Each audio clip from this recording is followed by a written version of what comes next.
Talasi su iluzija, optička varka. Gledajući ovu animaciju, mogao bih se zakleti da se neko brdašce premešta s leva u desno.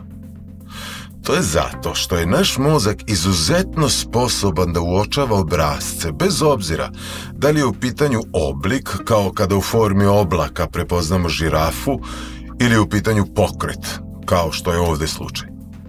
Međutim, niko se ovde ne kreće s leva u desno.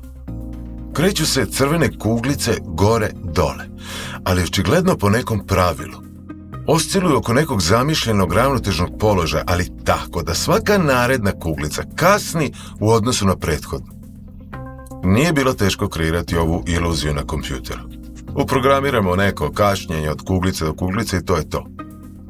Ali priroda posjeduje izvanredan mehanizam kašnjenja, koji čini da se auto ne zaustavi u trenutku kada stisnete kočnicu ili da čaše i tanjiri ostanu na stolu kada naglo izvučete stolnjak. Nemojte ovo pokušavati kod kuće. Ovaj mehanizam je nama dobro poznata inercija. Dakle, inercija je ta presudna pojava koja omogućuje nastanak mehaničkih talasa. A kako to radi?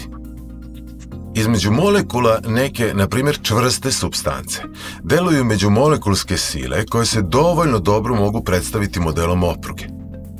Dok ih ne uznemirimo, molekuli se nalaze u nekom ravnotežnom stanju. Mislim, predstavljeno je kao da miruju, ali u stvari molekuli neprekidno tiho osciluju usled termičkog kretanja. E sad, kad prvi molekul izvedemo iz ravnotežnog položaja, on među molekulskim silama deluje na molekule sa kojima je vezan, terajući ih da slede njegovu kretnju.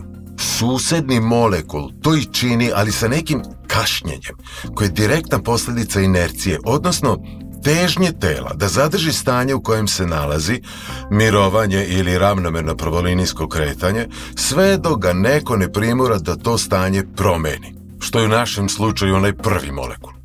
Sada taj drugi molekul deluje na treći molekul, dok onaj prvi molekul nastavlja svoju započetu oscilaciju tako što se vraća ka ravnotežnom položaju.